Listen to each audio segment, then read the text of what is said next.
Hello students, आज हम लोग Graham law of diffusion and KTG का पोस्टुलेट पढ़ेंगे। केटीजी क्या होता है? Kinetic theory of gases. तो सबसे पहले हम लोग स्टार्ट करते हैं ग्राहम लॉ ऑफ डिफ्यूजन्स। सबसे पहले let us understand the Graham law of diffusions. Graham's law of diffusion and effusion, both concept we are going to understand today. हम दोनों चीज को आज पढ़ेंगे, Graham law of diffusion and effusion. तो diffusion Graham law को समझने के लिए सबसे पहले हम लोगों को क्या करना पड़ेगा? डिफ्यूजन और इफ्यूजन के डिफरेंस को समझना पड़ेगा। डिफ्यूजन क्या होता है? तो let us understand the meaning of diffusion. Diffusion क्या होता है कि जैसे आप एक कॉर्नर ऑफ रूम में आप कोई परफ्यूम को स्प्रेड कर रहे हैं, तो आपको दूसरे कॉर्नर में आपको स्मेल ऑब्जर्व होगा। तो ये क्या हो रहा है कि परफ्यूम्स का जो रूम, जो आपने एक कॉर्नर में आपने परफ्यूम को खोला, वो पूरे दूसरे कॉर्नर में पूरे रूम में स्मेल को वो फैल रहा है। जो फैलने की प्रक्रिया होती है उसी को हम लोग क्या बोलते हैं? डिफ्यूजन बोलते हैं। जैसे कोई भी नॉक्स, जैसे कोई अमोनिया गैस का बोतल अगर खोलते हैं हम लोग अपने लेबोरेटरी में, तो हम लोगों को लैब के दूसरे एंड में उसका स्मेल सुंघाई पड़ता है। ये ऐसा इसलिए होता है क्योंकि डिफ्यूजन प्रोसेस होता है। तो डिफ्यूजन प्रोसेस क्या होता है? ये खुद ब खुद इंटरमिक्सिंग ऑफ टू गैसेस का होता है। दो गैसेस का इंटरमिक्सिंग खुद ब खुद होता है, तो उसको हम लोग क्या बोलते हैं? डिफ्यूजन बोलते हैं। तो कैसे डिफाइन करेंगे हम लोग डिफ्यूजन्स को? तो diffusion is the spontaneous. Spontaneous का मतलब क्या होता है? खुद ब खुद। स्पॉन्टेनियस इंटरमिक्सिंग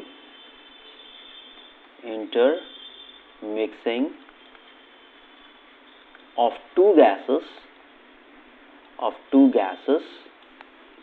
दो गैस का इंटरमिक्सिंग खुद ब खुद। स्पॉन्टेनियस का मतलब क्या होता है? खुद ब खुद। ऑफ टू गैसेस और मोर गैसेस, टू और मोर गैसेस बोल सकते हैं हम लोग। टू और मोर गैसेस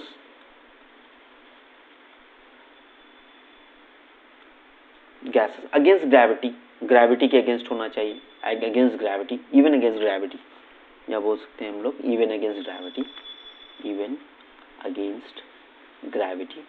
तो हम लोग क्या बोलते हैं इसको? इस प्रोसेस को हम लोग क्या बोलते हैं? डिफ्यूजन बोलते हैं। तो डिफ्यूजन प्रोसेस क्या होता है? Spontaneous intermixing of two gases, intermixing of two gases और more gases even against gravity, तो उसको हम लोग क्या बोलते हैं? डिफ्यूजन बोलते हैं। जैसे कि हम लोग एक डेमोन्स्ट्रेशन से समझते हैं इसको, कि जैसे कि हमारे पास एक कंटेनर है, ये हमारे पास एक कंटेनर है, ये कंटेनर है हमारे पास। एक दूसरा कंटेनर हम यहाँ पर ले लेते हैं, एक दूसरा कंटेनर हम यहाँ पर ले लेते हैं, ठीक है। एक दूसरा कंटेनर यहाँ पर ले लेते हैं, और यहाँ पर हमारे पास एक लीड है। ये लीड हम यहाँ से कनेक्टेड कर देते हैं, ये लीड है। तो ये हमारे पास लीड है, ये इसको लीड बोलेंगे। यहाँ पर सपोज कीजिए कि यहाँ पर कोई गैस ए है, और यहाँ पर समझिए गैस बी है। और सपोज कीजिए कि ये गैस जो है आपका कलरलेस है, और ये आपका गैस है रेडिश ब्राउन गैस है, ब्राउन गैस है। तो इसका कलर कुछ होगा इस तरह से, रेडिश ब्राउन कलर। देखते हैं रेडिश ब्राउन कलर है, चलिए यही है रेडिश ब्राउन। यहाँ पर देखिए, यहाँ पर गैसेस आपका मौजूद है, रेडिश ब्राउन कलर गैस। तो जब आप इस लीड को हटाते हैं, तो व्हाट यू गेट, यहाँ पर देखिए आपके पास एक कंटेनर होगा। यहाँ पर ये कंटेनर, जब आपने इस लीड को हटाया, तो यहाँ पर क्या हो रहा है? जब यहाँ से लीड को हटाया आपने, ये लीड बना देते हैं इस तरह से। दो इन्वर्टेड बीकर है, इस तरह से इन्वर्टेड बीकर है, और यहाँ पर आपका इस तरह से है। तो यहाँ पर देखिए ये गैस जो आपका गैस बी जो है आपका, ये गैस बी है, ये गैस ए है, ये गैस बी है, ये गैस ए है, ये गैस बी है। तो यहाँ पे क्या हो रहा है कि जब आपने इस लीड को खोला, तो ये गैस जो ब्राउन गैस आपका दिख रहा है, ये ब्राउन गैस जो आपको दिख रहा है, ये पूरे कंटेनर में फैल जाएगा इस तरह से ये फैल जाएगा। तो इस प्रोसेस को हम लोग क्या बोलते हैं? इस प्रोसेस को हम लोग क्या बोलते हैं? डिफ्यूजन बोलते हैं। इस प्रोसेस को हम लोग क्या बोलते हैं, डिफ्यूजन। तो ये प्रोसेस को हम लोग क्या बोलते हैं, डिफ्यूजन। तो यहाँ पर क्या हो रहा है, डिफ्यूजन प्रोसेस हो रहा है। तो हम कह सकते हैं कि यहाँ पर डिफ्यूजन प्रोसेस हो गया है। ठीक, अब हमारे पास एक कॉन्सेप्ट है इफ्यूजन का, Graham law of diffusion and effusion. तो इफ्यूजन को समझते हैं हम लोग कि इफ्यूजन क्या होता है। हालांकि Graham law of diffusion and effusion they are the same law, बस कॉन्सेप्ट डिफरेंट होता है डिफ्यूजन और इफ्यूजन का। और ये इफ्यूजन जो होता है वो एक स्पेशल केस ऑफ डिफ्यूजन होता है। इफ्यूजन क्या होता है कि स्पेशल केस ऑफ डिफ्यूजन होता है। Effusion is the special case of diffusion, special case of diffusion, diffusion होता है। तो डिफ्यूजन क्या होता है कि कोई भी आपके पास स्मॉल टाइनी ओपनिंग होता है, उससे गैस का निकलना, जैसे कोई भी ओरिफिस हो या होल हो जिससे गैस आपका निकल रहा है, तो उसको हम लोग क्या बोलते हैं, इफ्यूजन बोलते हैं। डिफ्यूजन मिक्सिंग का होता है। इफ्यूजन किसी भी स्मॉल ओपनिंग से गैस का आपका निकल रहा है, जैसे कोई गैस फैक्ट्री में देखते हैं तो गैस जैसे लीक करता है ना, तो लीक करता है तो किसी स्मॉल ओपनिंग से लीक करता है। जैसे गैस का सिलेंडर में जो गैस आपका निकलने लगता है किसी कारण, लीकेज के कारण, तो वो आपका गैस कैसे निकलता है, किसी फोर्स से निकलता है, तो उसको बोलते हैं हम लोग क्या, इफ्यूजन बोलते हैं। तो इफ्यूजन प्रोसेस कैसे डिफाइन करेंगे हम लोग, व्हेन ए गैस, यहाँ पर कैसे डिफाइन करेंगे, when A gas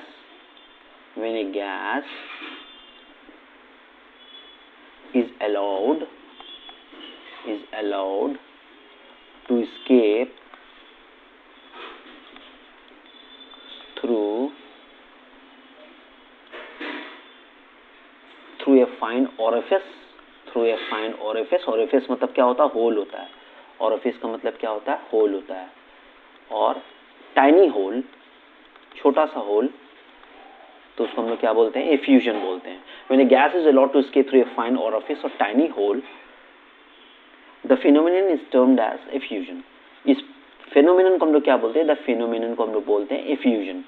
The phenomenon is termed as effusion. हालांकि ग्राहम लॉ ऑफ डिफ्यूजन और effusion, they are both the same thing. Law says same thing about diffusion and effusion, but the concept is different. Effusion क्या होता है, किसी gas का किसी whole से निकलना, और डिफ्यूजन क्या होता है, इंटरमिक्सिंग ऑफ टू गैसेस। ठीक है, तो हम लोग एक पिक्टोरियली इसको समझते हैं कि कैसा दिखता है डिफ्यूजन एंड इफ्यूजन। तो यहाँ पे देखिए डिफ्यूजन कैसे हो रहा है, यहाँ पे से देखिए ये गैस का मॉलिक्यूल है, ये गैस का मॉलिक्यूल यहाँ से निकल रहा है, यहाँ से इंटरमिक्सिंग हो रहा है दूसरी तरफ, या इस तरफ का इस तरफ जा रहा है, इस तरफ का इस तरफ जा रहा है। ठीक है ना, यहाँ से इधर जा रहा है, ये इधर से इधर जा रहा है, तो यहाँ से इधर जा रहा है, कोई इधर से इधर जा रहा है, तो they are intermixing towards each other. लेकिन यहाँ पर आप देखिए, यहाँ पर देखिए, यहाँ पर देखिए, ये स्मॉल ओरिफिस आपको दिख रहा है, इससे गैस निकल रहा है, यहाँ से ऐसे निकल रहा है, तो इसको हम लोग क्या बोलते हैं, इफ्यूजन बोलते हैं, और इसको हम लोग क्या बोलते हैं, डिफ्यूजन बोलते हैं। तो आपको इसको एक्सपेरिमेंटली आपने देख लिया, आपने पिक्टोरियली इसको समझ लिया, और लैंग्वेज वाइज भी आपने समझ लिया कि डिफ्यूजन और इफ्यूजन होता क्या है। तो अब हम लोग चलते हैं Graham law of diffusion. Graham law of diffusion क्या होता है, तो let us understand Graham law. Graham's laws of diffusion या इफ्यूजन बोल सकते हैं इसको हम लोग, स्पेशल केस है डिफ्यूजन का, इफ्यूजन। ठीक है, तो ये ग्राहम लॉ ऑफ डिफ्यूजन कैसे डिफाइन किया गया है, किसी पर्टिकुलर टेम्परेचर और प्रेशर पर डिफाइन किया गया है, क्योंकि पर्टिकुलर टेम्परेचर और प्रेशर अगर मेंटेन नहीं कीजिएगा तो इंटरमिक्सिंग अच्छे से नहीं होगा गैस का, जो प्रोसेस ऑफ डिफ्यूजन या इफ्यूजन जो कंप्लीटली होने वाला था वो नहीं होगा। तो हम लोगों को क्या करना पड़ेगा, कुछ पैरामीटर्स को कांस्टेंट रखना पड़ेगा। तो ग्राहम्स ने क्या किया, इसको डिफाइन अपने लॉ को बताने के लिए उन्होंने क्या किया, टेम्परेचर और प्रेशर को कांस्टेंट रखा। तो इन्होंने बताया कि at constant temperature and pressure, at constant temperature and pressure,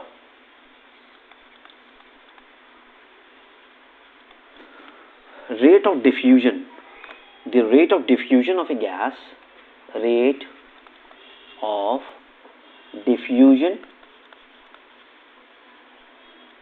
Special case of diffusion is effusion, or effusion is diffusion of a gas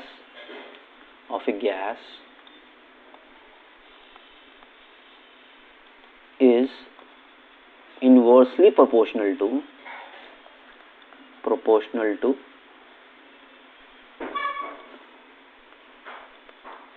its density.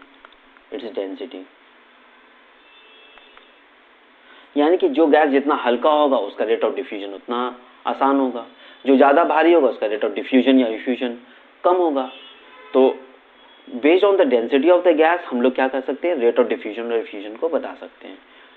तो जो गैस जितना हल्का होगा उसका डिफ्यूजन ज़्यादा होगा, वो ज़्यादा डिस्टेंस ट्रैवल करेगा। जो ज़्यादा डिस्टेंस ट्रैवल करेगा, रेट ऑफ डिफ्यूजन का बात करें तो जो जल्दी डिफ्यूज होगा वो ज़्यादा वॉल्यूम कैरी करेगा। जिसका वॉल्यूम ज़्यादा होगा उसका रेट ऑफ डिफ्यूजन ज़्यादा, जिसका रेट ऑफ डिफ्यूजन ज़्यादा होगा उसका वॉल्यूम ज़्यादा होगा, वो ज़्यादा ट्रैवल करेगा। इफ्यूजन के भी केस में वही होगा, अगर किसी भी ओरिफिस से निकल रहा है दो गैस, तो जो गैस हल्का होगा वो ज़्यादा डिस्टेंस ट्रैवल करेगा, जो कम हल्का होगा वो कम डिस्टेंस ट्रैवल करेगा।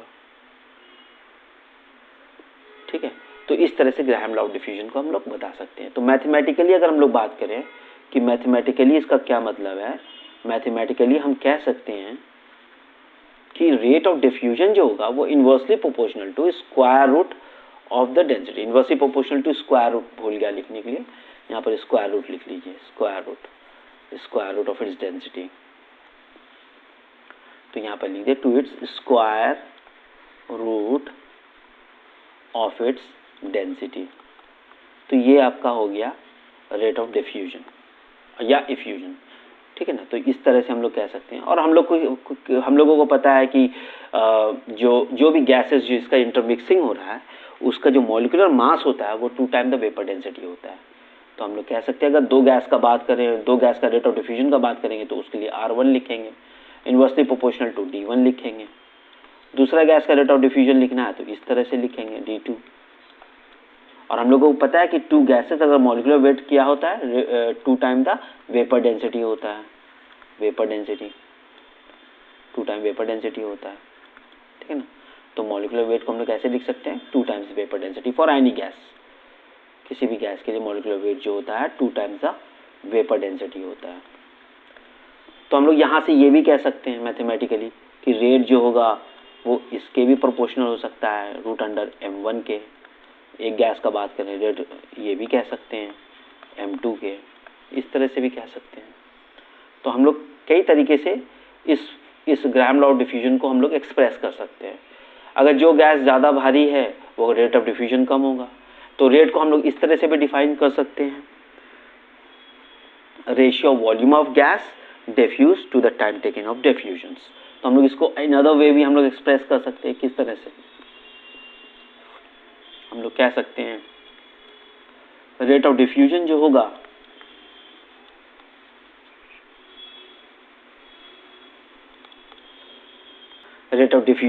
गैस का, rate of diffusion of gas is the ratio of volume of gas diffuse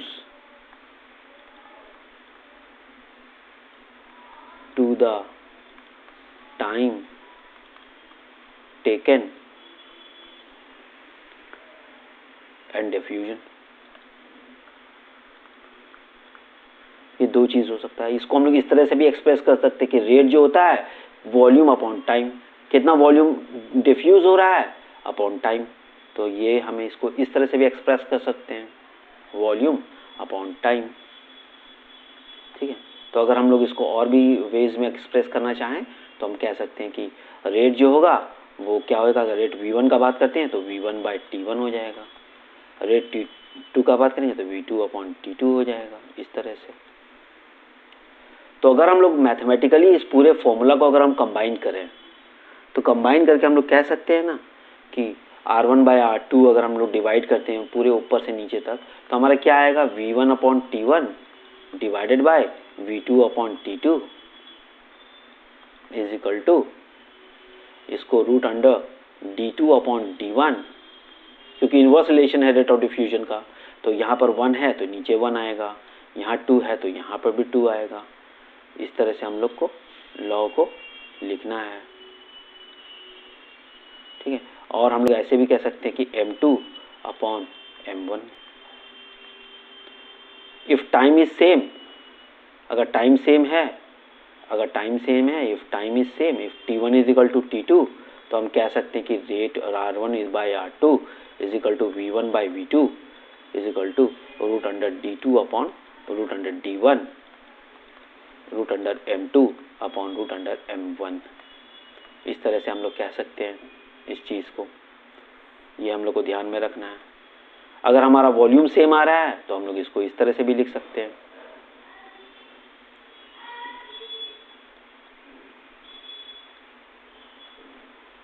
तो इसको हम अगर वॉल्यूम v1 और v2 अगर सेम हो जाता है तो हम लोग इसको इस तरह से भी कर सकते हैं। If v1 is equal to v2, तो हम लोग कह सकते हैं कि r1 by r2 is equal to t2 upon t1, क्योंकि इनवर्स रिलेशन है, और root under d1 upon root under d2। उल्टा ही हो रहा है। अरे यहाँ पर कह सकते हैं d2 upon d1 is equal to root under m2 upon root under m1। तो इस तरह से भी एक्सप्रेस कर सकते हैं। तो हमारे पास कितना रिलेशंस आ गया है इसको समझने के लिए ग्राहम लॉ ऑफ डिफ्यूजन को। तो डिफ्यूजन को समझने का यही तरीका है हमारे पास। तो ये सब हमारे पास एक्सप्रेशन है, ये सबसे इम्पोर्टेंट रिलेशन है जो हम लोगों को बताया कि क्या होता है ग्राहम लॉ ऑफ डिफ्यूजन्स। तो हम लोग इसको फाइनली इस तरह से एक्सप्रेस कर सकते हैं, इस तरह से एक्सप्रेस कर सकते हैं हम लोग। फिर हम लोग इस तरह से भी एक्सप्रेस कर सकते हैं, बिकॉज जो वेपर डेंसिटी होता है वो मॉलिक्यूलर वेट बाय 2 होता है, यानी कि molecular weight upon molecular weight equal to 2 time the vapour density. हम लोग इस तरह से भी कह सकते हैं।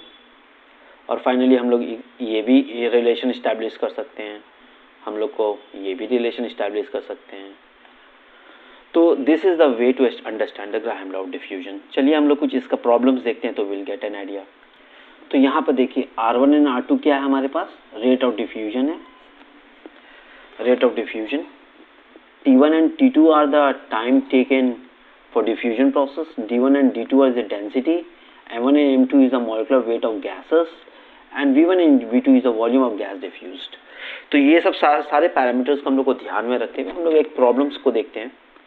यहाँ पर बोल रहा है कि the volume of gas X and molecular and chlorine diffusing through during the same time are 35 ml and 29 ml. The molecular mass of chlorine 75 molar mass of gas X. तो हम लोग गैस X का हम लोग को molar mass निकालना है। तो हमारे पास एक रिलेशन ये है, ये रिलेशन हमारे पास है। यहाँ पर देखिए जब टाइम सेम रहता है तो वी हैव दिस रिलेशंस। तो इस रिलेशंस को पुट अप कर देंगे and we will get the answer. तो यहाँ पर V1 बाई V2 को हम लोग कैसे लिख सकते हैं, इसको सॉल्यूशन बनाएंगे तो V1 volume of 1 by volume 2 is inversely proportional to M2 upon M1। M1 हम मानते हैं गैस X का है मॉलिक्यूलर वेट, और M2 is the molecular weight of chlorine, molecular weight of chlorine. तो वॉल्यूम 1 कितना दिया हुआ हमारे पास, वॉल्यूम 1 अगर देखिए तो 35 ml है, 35 ml। वॉल्यूम 2 कितना दिया हुआ है 29 root under molecular weight of chlorine कितना दिया हुआ है, क्लोरीन का मॉलिक्यूलर वेट दिया हुआ है 71, और इसका मॉलिक्यूलर वेट हमको M1 निकालना है। तो व्हाट वी विल डू, जब हम इसको स्क्वायर रूट लेंगे तो 35 का स्क्वायर अपॉन 29 का square is equal to 71 by M1। तो M1 इज इक्वल टू हम कह सकते हैं 35 इंटू 35 बाई 29 इंटू 29, और इधर क्या हो जाएगा, मिस्टेक हो गया यहाँ पे देखिए,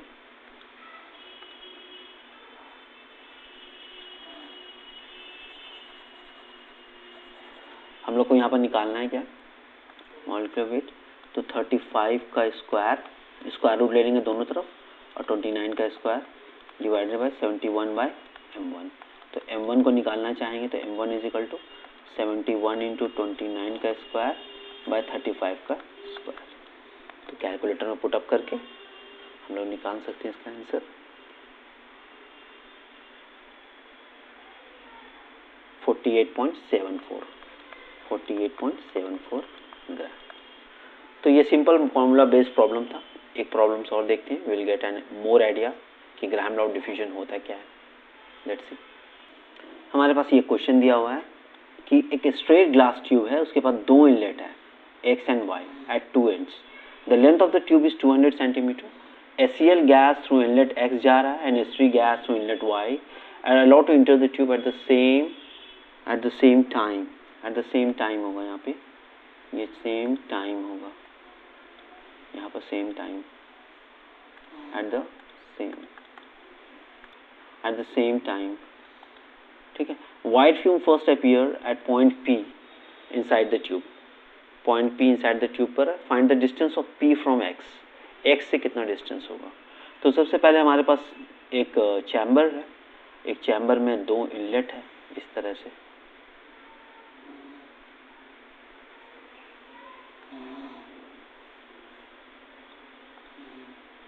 हमारे पास एक चैम्बर है, इस चैम्बर में देखिए क्या हो रहा है। ये चैम्बर है हमारे पास, चैम्बर इस तरह का चैम्बर है, इस पे दो इनलेट बनाया गया है। क्या इनलेट है यहाँ पर देखिए, यहाँ पर दो इनलेट है, एक इनलेट यहाँ पे है, एक इनलेट यहाँ पे है। ठीक है। तो यहाँ पर दो इनलेट है, यहाँ पर दो इनलेट है।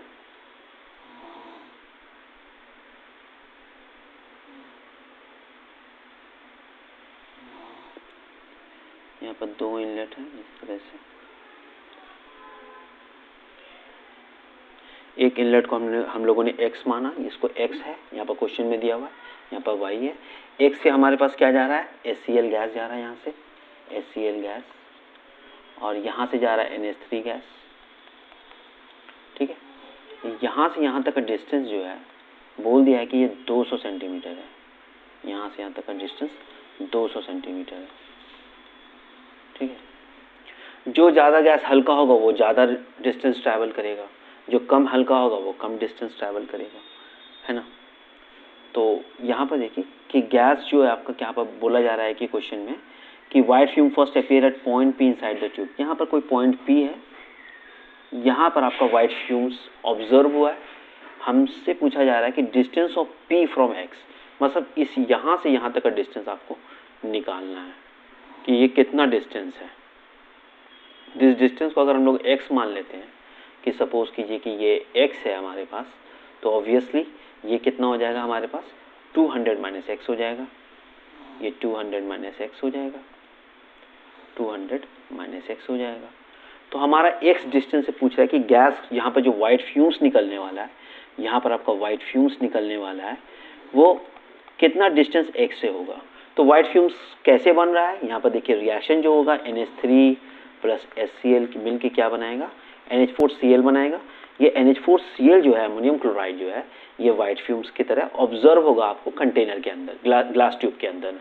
ठीक है ना, वाइट फ्यूम्स। तो इसी का आपको वाइट फ्यूम्स देखने को मिलेगा। ठीक है। तो जो गैस हल्का होगा वो ज़्यादा डिस्टेंस ट्रैवल करेगा, जो कम हल्का होगा वो कम डिस्टेंस ट्रैवल करेगा। तो रेट को हम लोग कैसे लिख सकते हैं, रेट को हम लोग कह सकते हैं कि रेट जो डिपेंड करेगा वो distance travelled by gas, distance travelled upon time होगा। सेम टाइम का बात कर रहा है।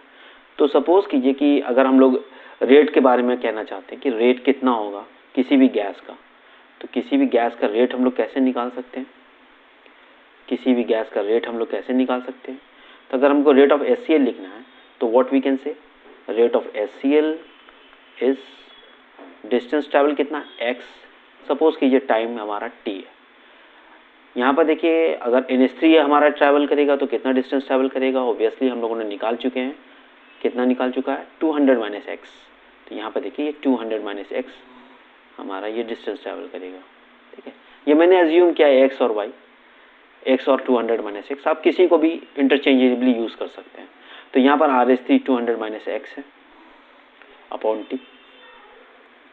अगर हमको रेट ऑफ डिफ्यूजन लिखना है कि किसी भी गैस का रेट ऑफ डिफ्यूजन कैसे लिखा जाता है कि rate of diffusion of HCl upon rate of diffusion of NH3, तो ये क्या हो जाएगा, किसके इसका रिलेशन कैसे होगा मॉलिक्यूलर वेट के साथ, या डेंसिटी दिया रहेगा तो डेंसिटी के साथ लिखेंगे, मॉलिक्यूलर वेट रहेगा तो मॉलिक्यूलर वेट के साथ, क्योंकि हम लोग को यहाँ पर जो HCl दिया हुआ है NaC, इसका मॉलिक्यूलर वेट हम लोग ज्ञात कर सकते हैं, निकाल सकते हैं तुरंत।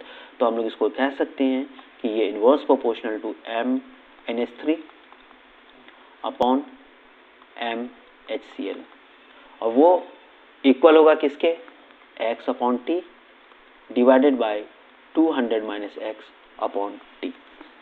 ठीक है, तो यहाँ पर से देखिए आप यहाँ से आराम से, क्योंकि सेम टाइम बोला है तो टी कैंसिल आउट हो जाएगा, टी कैंसिल आउट हो जाएगा, तो आपके पास क्या बचेगा, x बाई 200 माइनस एक्स, और मॉलिक्यूलर वेट ऑफ NH3 कितना होता है, 14×3 17 हो गया, और आपका HCl का मॉलिक्यूलर वेट कितना होता है 36.5, HCl का 100 35.5, यानी कि 36.5 आपका हो जाएगा molecular weight.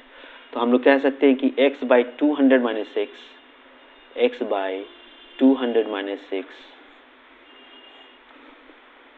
x by 200 minus x is equal to molecular weight of NH3 कितना है 17,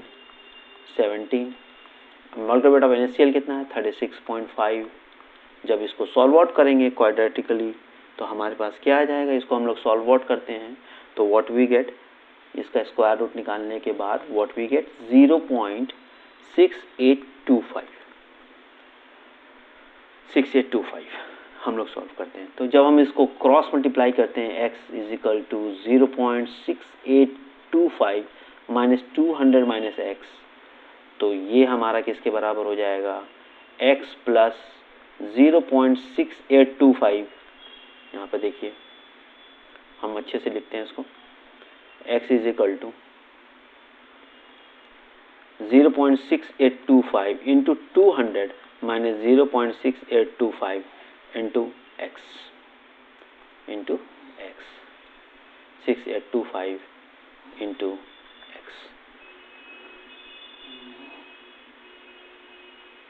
इसको सॉल्व करेंगे तो what we get, x plus 0.6825, x is equal to 0.6825 into 200, तो ये 1.6825 into x 0.6825 into 200, x is equal to 0.6825 into 200 by 1.6825। तो इसको solve करेंगे तो what we get 81.13 centimetre, 13 centimetre. तो ये हमारा x जो डिस्टेंस यहाँ से ट्रैवल किया, यहाँ से x यहाँ से जो होगा वो कितना होगा 81.13 सेंटीमीटर। अगर क्वेश्चन में इसका निकालने के लिए बोला जाएगा तो हम लोग यहाँ से 200 माइनस 81.13 कर देंगे, तो हमारे पास कितना आ जाएगा 119.87 हो जाएगा, हाँ 119.87 हो जाएगा।